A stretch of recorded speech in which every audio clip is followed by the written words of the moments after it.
第三世多杰羌佛。南無觀世音菩薩。我以至誠之心繼續攻讀第三世多杰羌佛說法，借心經說真諦第二部分，借經文說真諦。南無第三世多杰羌佛。呢度要同同學們打一個譬如。昨天我見到咗一位女居士，呢位居士見到我痛哭流涕，闡述佢如何犯戒，如何開齋，如何又重新結婚啦。我安慰咗佢一陣。佢以前係修行修得非常好嘅一個人，後嚟突然之間響世俗嘅業力牽轉之下，就走咗倒退之路。佢感到佢嘅地獄災難係冇辦法再能挽回啦，因此佢內心難過到咗極點，唔知道點樣辦先至好。我話你放心，你一切罪都冇啦。其實講內心話，我能免佢個罪嗎？我冇嗰個本事啊！我一個普通慚愧者，有咩本事？同學們，而唯獨只有佛菩薩才能真正咁免佢哋嘅罪。點樣免？佛菩薩講嘅道理，讓佢哋去聽，聽咗之後照住去做，做咗之後才能自證自悟。但係為咗使佢唔好太傷心過度，所以我就只好講真嘅，照住我咁樣做，肯定會好快免脫一切罪障。其實我講嘅免脫一切罪係真實不虛嘅話，因為能證到般若自性，能響佛法上用功，自然就會了得一切業障本來空嘛。如果唔徹底明證般若真諦，釋迦牟尼佛亦免不了你嘅災難。釋迦族遭劫嘅公案就係例子。咁樣佛講俾我哋聽，一切真實不虛，仲係得要自己嘅行為實實在在咁做起，先至會真實不虛。因為佛從來講話，觀世音菩薩從來講話都係真語，冇講過一次假話。觀世音菩薩真實不虛咁樣講俾我哋聽，佛法嘅力量係大得無窮嘅。觀音菩薩係無量威神之力。我哋呢個壇場前幾日冇電啦，街上亦停電啦，今日又冇啦。到底我嘅業障重呢，還是同學們嘅業障呢？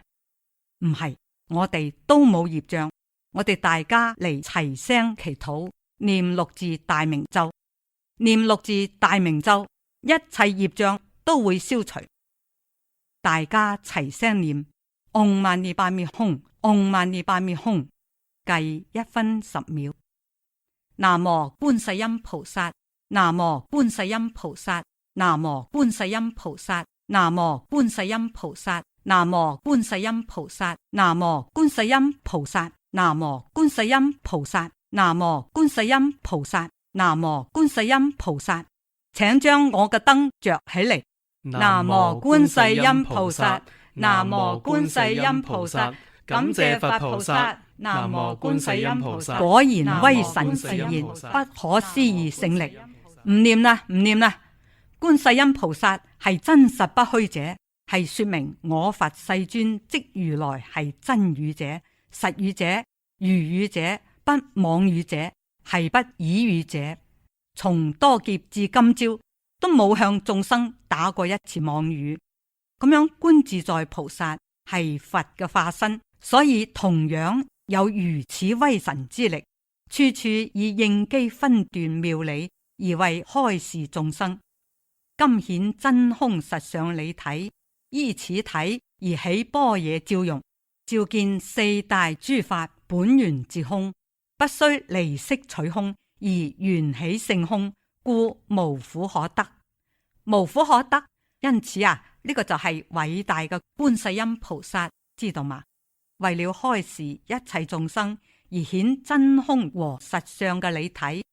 真空就係般若之真空，真空即是實相，實相亦係呢個真空理體。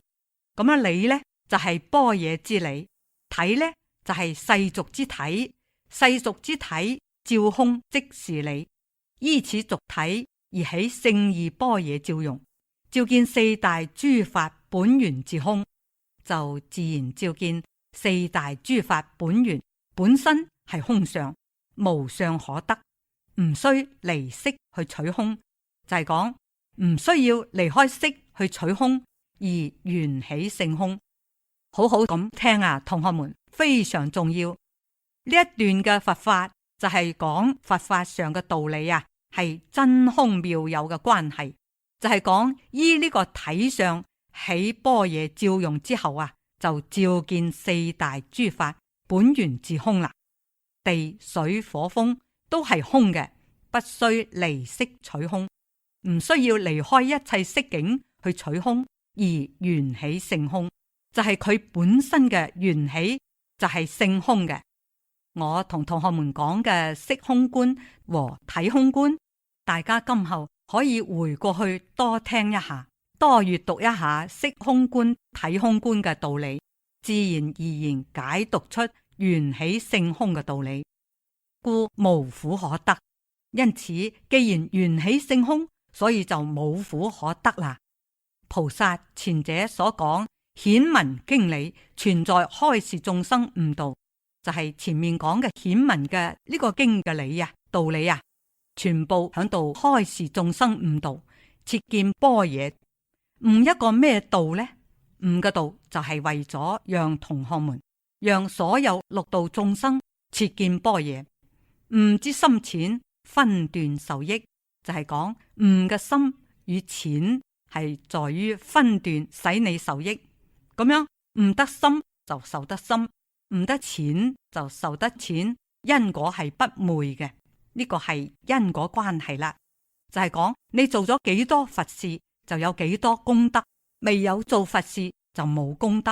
咁樣做咗幾多惡事就有幾多惡事嘅果報，冇做咁樣就冇惡報。做咗幾多善事就有幾多善事嘅報應，冇做亦就冇報啦。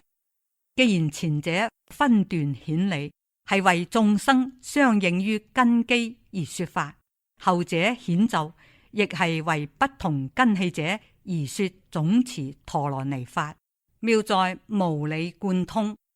咒為梵音密語，鬼神明王之號，佛菩薩心應之源，一眾相應，密威無窮，故咒力能滅一切諸苦煩惱、生死輪迴業力。經咒齊受，能得雙運大智，能證無上菩提，故能除一切苦，真實不虛。前面講咗呢個文，後面就顯咒。呢度要同同學們分清楚啦。文係般若嘅道理，真空實相嘅關係。但係呢個真空實相嘅關係呢，佢又叫做咒，不能話後面嘅幾句話叫咒，前邊嘅就唔係咒。咒真正嘅咒係般若嘅真諦，叫做咒，而唔係離咗真諦另有文字立咒。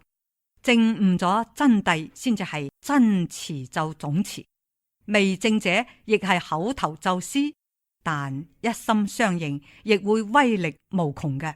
但係佛菩薩為咗關心眾生無限嘅悲憫，怕眾生聽唔懂文字上嘅道理，因此再顯呢個真理上嘅文字咒，就係講念到呢個咒之後，即能使觀世音菩薩空臨駕到。咁樣佢於空臨之中，同樣嘅就能產生無量大嘅威力，逼出你嘅業障，使你見到般若嘅真咒。所以文字亦係咒，就係前邊嘅文字係顯咒，後邊嘅呢個文字咒係密咒。不管乜嘢顯咒還是密咒或者境行用咒，都得觀世音菩薩心應之緣，而要一念相通，就係三業要同佢相應。要開電燈就得要用我哋嘅手去將燈打開，佢先會着。就係具體要去相應，一業不動，佢就唔會着啦。第三世多杰羌佛說法，藉心經說真諦。今日就恭讀到呢度，無限感恩。南無第三世多杰羌佛。